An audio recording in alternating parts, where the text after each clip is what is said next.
इथे मी 1 किलो मटण घेतलेलं आहे। आता त्याची आपण उकड करून घेऊया। उकड किंवा आणी असं बोलतात। तर आपण आता त्याची तयारी करून घेऊया। मी इथे मटण स्वच्छ धुवून घेतलेलं आहे। आता उकडची प्रोसेस तुम्हाला मी दाखवते। याच्यामध्ये मी आता तेल टाकून घेते।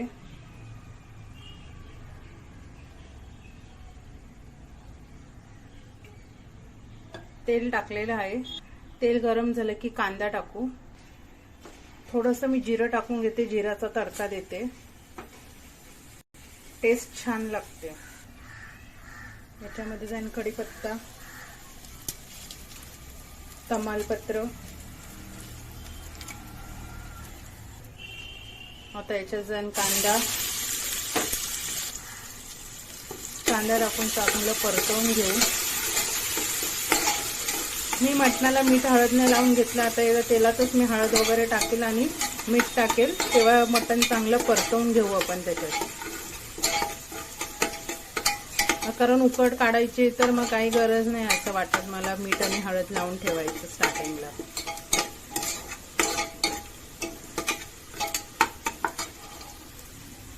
आता याच्यामध्ये जाईल आलं लसूण पेस्ट टाकून चांगलं परतवून घ्यायचं, आलं लसणाचा कच्चा वास जाईपर्यंत।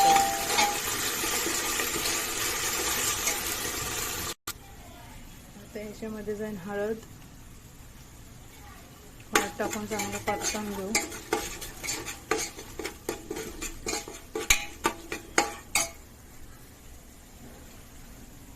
आता याच्यामध्ये जाईल मटण,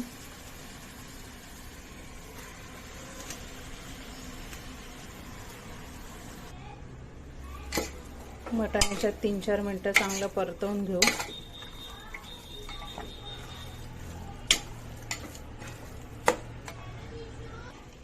आता मटणाला चांगलं पाणी सुटायला लागलंय। 3-4 मिनिटं चांगलं परतवून घ्यायचंय। आता मी याच्यात गरम करून घेतलेलं पाणी टाकणार आहे। गरम पाणी टाकल्यावर कसं मटण लवकर शिजतं आणि टेस्ट पण छान लागते।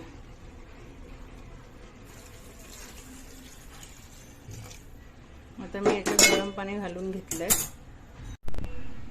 याच्यामध्ये जाईन चवीनुसार मीठ कमीच टाकायचं, नंतर पण आपल्याला मीठ ऍड करायचं असतं। कुकरचं झाकण लावून 3-4 शिट्ट्या होऊन देऊयात। आता एकीकडे आपण मसाल्याची तयारी करू। आपण मसाल्याची तयारी करून घेतली आहे। 1 वाटी खोबरं, 4 कांदे कापून घेतलेले, कोथिंबीर, भाजक्या डाळ्या, मसाला, लाल तिखट, हळद, काळा मसाला, मटन मसाला। मी आलं लसूण नाही घेतलेलं आहे कारण आलं लसूणची पेस्ट टाकलेली उकडमध्ये, त्यामुळे परत आलं लसूण नाही घेते। आता आपण कांदा आणि खोबरं भाजून घेऊया। ह्या डाळ्या पण भाजून घेऊ। इथे मी खोबरं भाजून घेते। इथे आपलं खोबरं भाजून झालेलं आहे। इथे आता कांदा भाजून घेते। कांदा चांगला लालसर होईपर्यंत भाजायचा आहे। इथे आपला आता कांदा भाजून झालेला आहे।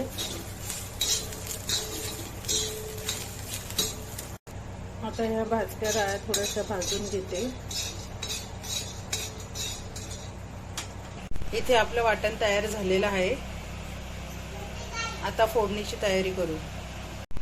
आता इथे मी पातेल्यात तेल टाकून घेतलेलं आहे। तेल गरम झाले की मसाले टाकू। आणि मी काय आता कांद्याची फोडणी वगैरे देणार नाहीये कारण कांदा भरपूर होतो। मग कांदा जास्त झाल्यामुळे गोड लागतो मटणाचा रस्सा। जेवढं पाहिजे तेवढंच घेते, जास्त मी काही इतर ऍड करत नाहीये। सगळे करतात म्हणून जी प्रोसेस आहे तीच दाखवते। याच्यात फोडणीसाठी कढीपत्ता टाकून घेते। आता याच्यामध्ये जातील सगळे मसाले घेतलेले, हे चांगले परतवून घ्यायचे। वाटण केलेले टाकून घेते।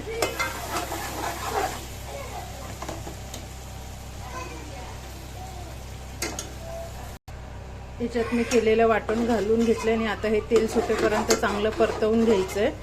आणि मसाले पण मी जास्त काही तिकडचे ऍड नाही केलेले। हे बघा, अशा पद्धतीने आता मसाल्याला तेल सुटायला लागलेलं आहे। म्हणजे आपला आता मसाला चांगला परतवून झालेला आहे।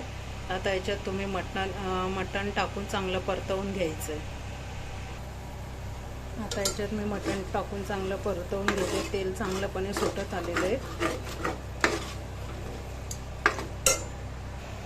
आता याच्यात मी मटण टाकून देते. हे मटण टाकून चांगलं परतवून घेते. हे 1 मिनिटं चांगलं असं परतवून घ्यायचं, म्हणजे मसाला चांगला त्याच्यात मुरला जातो. आणि ते उकड घातलेलं पाणी ते नंतर टाकायचं. उकडचं पाणी असं आपलं चांगलं मस्तपणे परतू देऊयात. हे बघा, हे अशा प्रकारे चांगलं परतवून घ्यायचं आहे. त्याला पण तेल सुटतंय.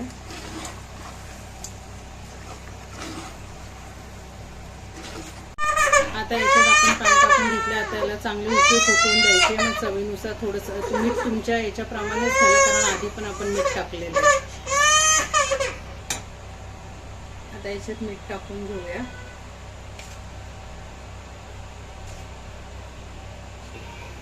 अशा प्रकारे आपलं मटण तयार होतं आहे. त्याला आता चांगली तरी पण येणार आहे. आता याच्यात कोथिंबीर टाकून घेऊया.